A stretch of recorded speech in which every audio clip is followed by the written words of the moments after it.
नमस्कार दोस्तों, मैं अनिल बिष्ट। स्वागत है आपका आपके YouTube channel Anil Bisht Uttarakhandi GS में।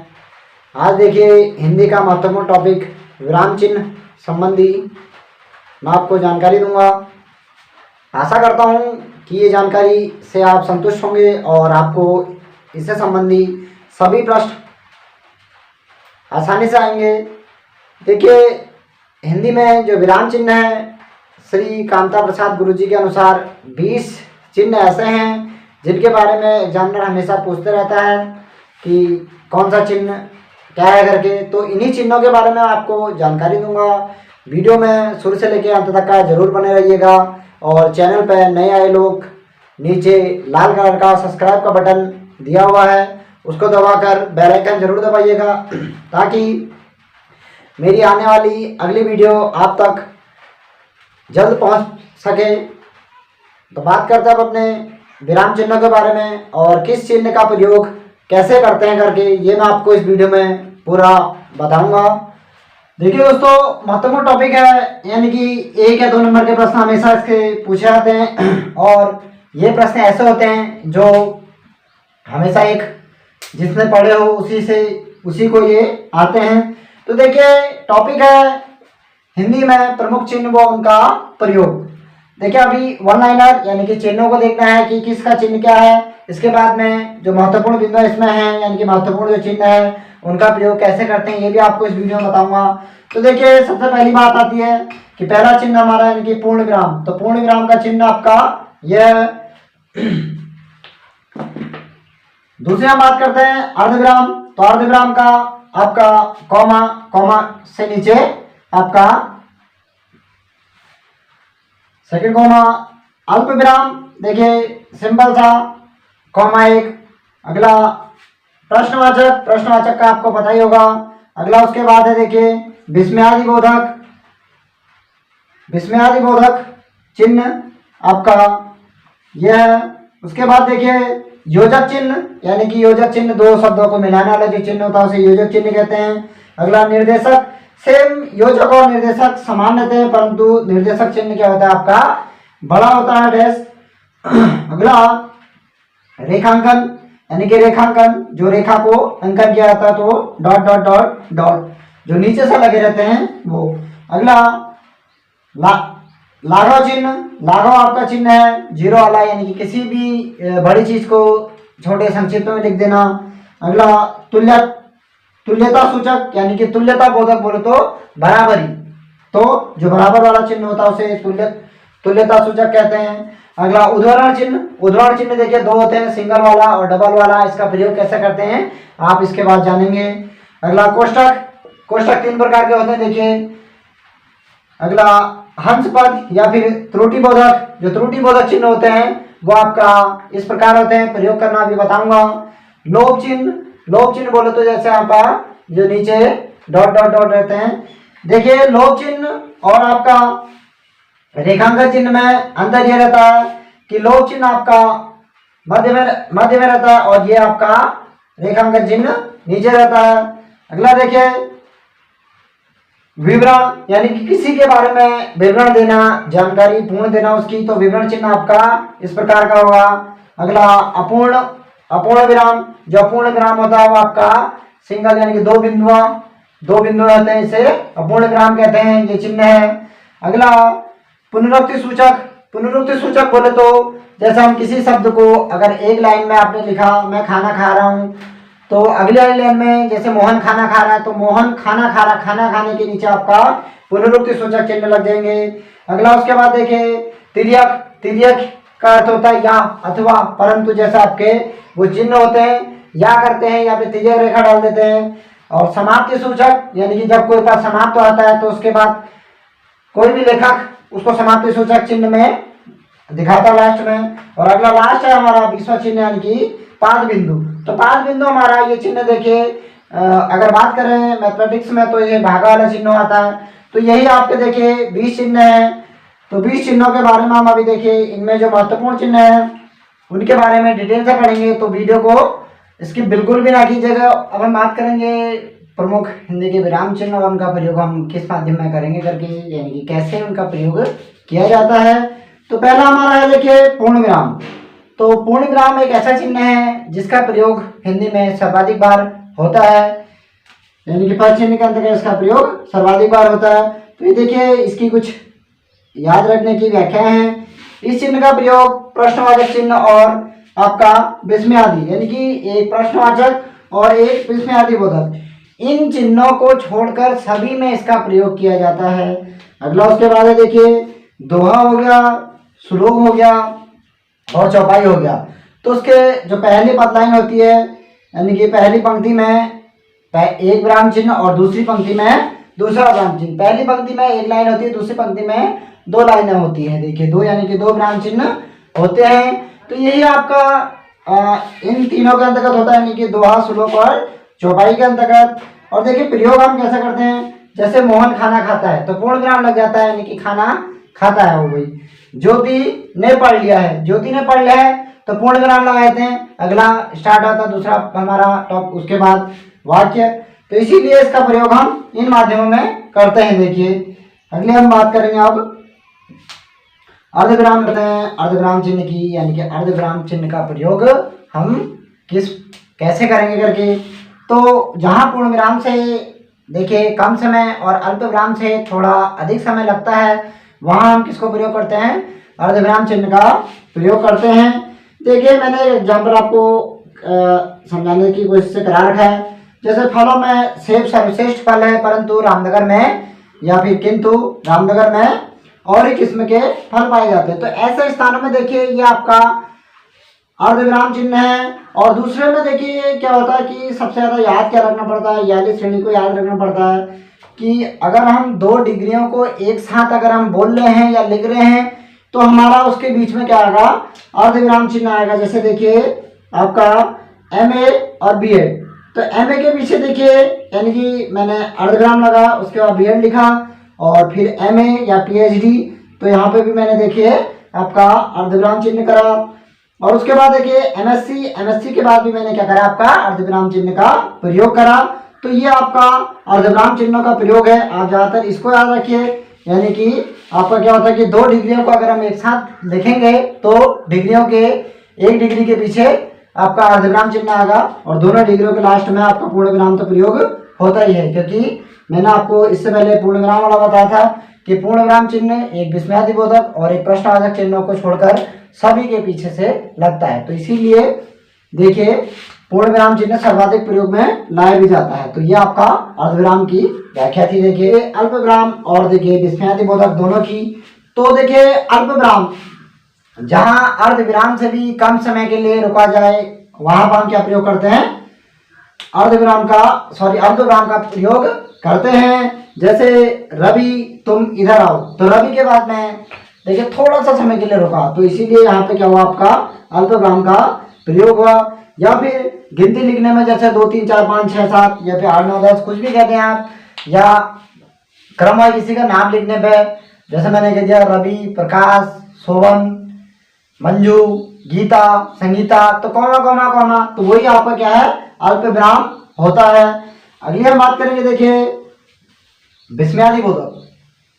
तो देखिए दोस्तों सभी चीज को आप क्लियरली यानी कि ध्यान से देखिए और उसका प्रयोग भी देखिएगा, तभी जाके चिन्ह प्रयोग आपको समझ में आएंगे और हमेशा लंबे समय तक याद भी रहेंगे। ये भी ट्रिक होती है इसके अंतर्गत कि आपको अगर उसकी प्रयोग करना आता है तो आपको निश्चित ही उस चिन्ह को लंबे समय तक याद भी रहेगा और हमेशा ही लंबे समय के हमेशा याद रहता है।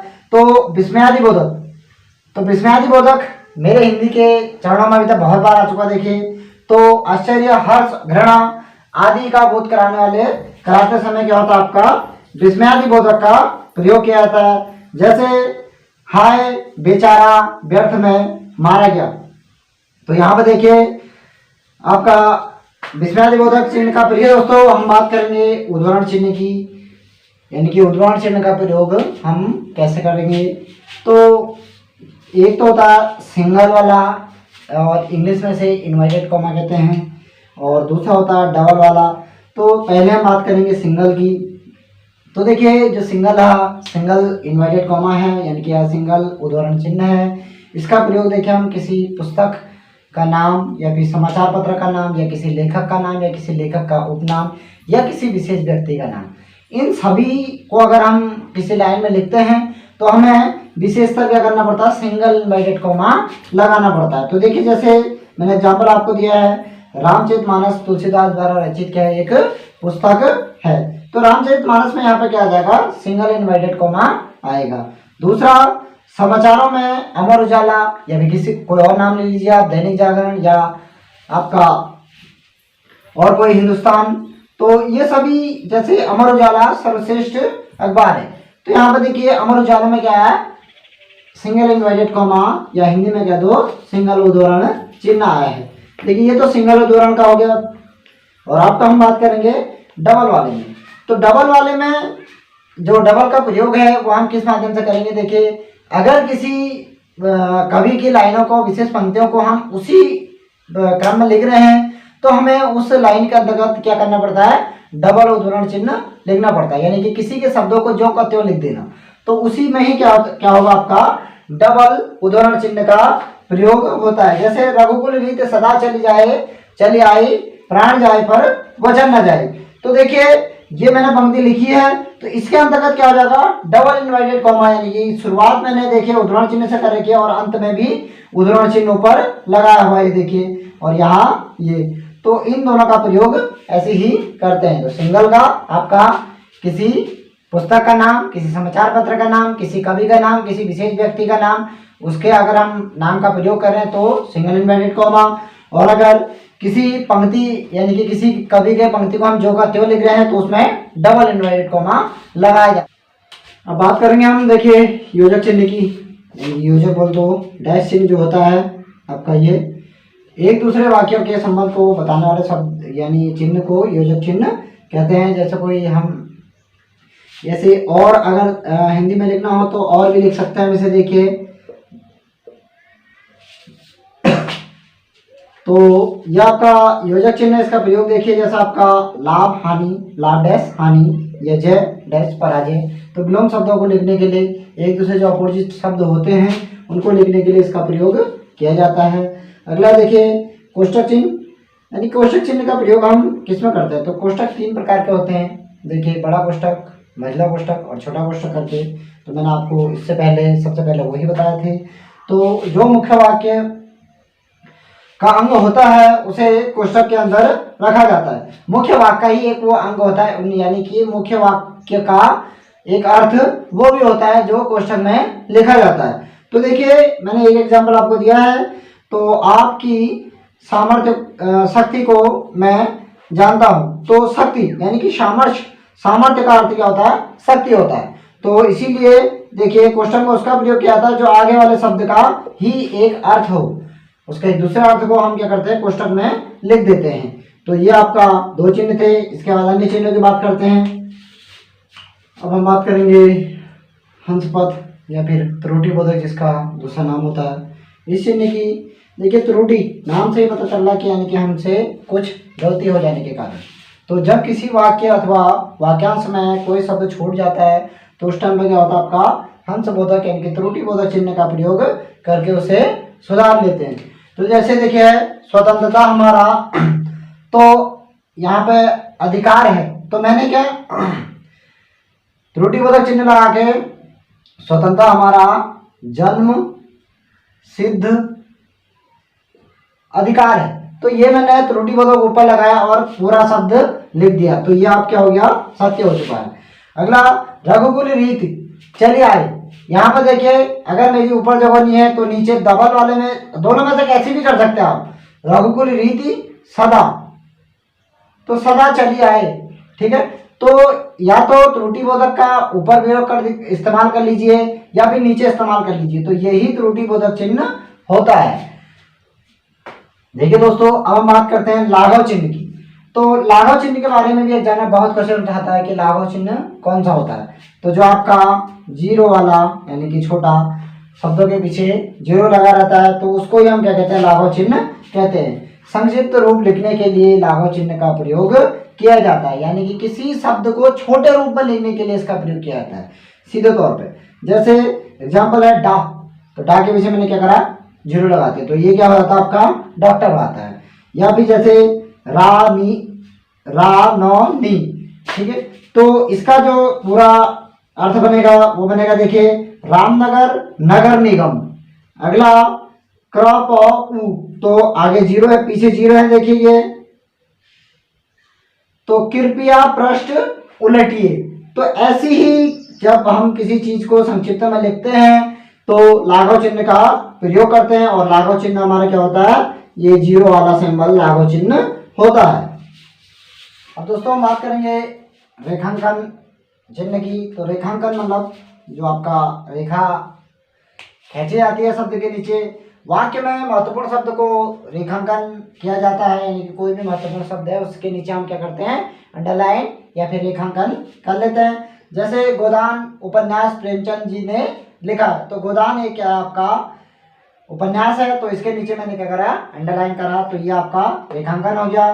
दूसरा, राजेंद्र प्रसाद भारत के पहले राष्ट्रपति थे, यानी कि राजेंद्र प्रसाद जी क्या थे, आपके भारत के पहले राष्ट्रपति थे। तो राजेंद्र प्रसाद यहाँ पे एक विशेष नाम है, तो तभी जाके मैंने इसे रेखांकन किया हुआ है, तो इसका प्रयोग हम ऐसा करते हैं। दूसरा देखिए निर्देशक चिन्ह, निर्देशक और डैश चिन्ह में थोड़ा सा अंतर है, डैश चिन्ह छोटा होता है और निर्देशक बड़ा होता है। तो यह चिन्ह योजक चिन्ह से डैश होता है इसका चिन्ह, लेकिन क्या होता है आपका योजक चिन्ह से छोटा होता है। तो यह चिन्ह आपका योजक चिन्ह से बड़ा होता है और योजक चिन्ह इससे छोटा होता है। जैसे रमेश तुम कहाँ रहते हो, तो यहाँ पर देखिए बड़ा डैश है, छोटा डैश नहीं है, यानी कि योजक वाला जो आपका विलोम शब्दों में लगाया जाता है उससे ये बड़ा चिन्ह है, तो इसीलिए इसे निर्देशक चिन्ह कहते हैं। और गांधी जी ने कहा हिंसा मत करो, तो हिंसा यहाँ पर देखिए गांधी जी ने कहा के बाद देखिए एक आपका निर्देशक चिन्ह है, बड़ा चिन्ह है, और हिंसा के पुजारी कौन थे आपके, अहिंसा के पुजारी गांधी जी थे, तो हिंसा नहीं करने के लिए कहते थे, लड़ाइयाँ नहीं करने के लिए कहते थे। तो यहाँ पर आपका क्या प्रयोग होगा, निर्देशक चिन्ह का प्रयोग होगा। तो नमस्कार दोस्तों, मिलेंगे अपनी अगली वीडियो में, तब तक के लिए जय हिंद, जय भारत, जय उत्तराखंड, जय देवभूमि। और देखिए दोस्तों मेरी वीडियो को अधिक से अधिक लोगों तक शेयर कीजिएगा, अपने दोस्तों तक जो पढ़ने वाले छात्र हैं और जो उत्तराखंड या फिर एसएससी संबंधी तैयारियां कर रहे हैं जिसमें हिंदी महत्वपूर्ण रहती है। और अन्य वीडियो को जैसे उत्तराखंड के लेवल की मैं वीडियो बनाते रहता हूं, तो आशा करता हूं आपका प्रेम मेरे को मिलता रहेगा। और देखिए मेरे आपके प्रेम से ही इस बार 1000 सब्सक्राइब्स ऊपर हो चुके हैं और मात्र 2.5 महीनों में। तो आप लोगों का प्रेम मेरे ऊपर हमेशा बना रहे, मैं आशा करता हूं। और आप लोगों को मैं देखिए भर्ती संबंधी जानकारी और उससे संबंधी जो उसका पेपर संबंधी यानी कि जो पेपर में आते हैं उससे संबंधित रिलेटेड कोर्स, और देखिए करंट अफेयर्स और आपका एग्ज़ाम सेट हमेशा अपने यूट्यूब चैनल में डालते रहता हूं। तो आप अधिक से अधिक लोग चैनल को सब्सक्राइब करें, शेयर करें और लाइक करें। धन्यवाद।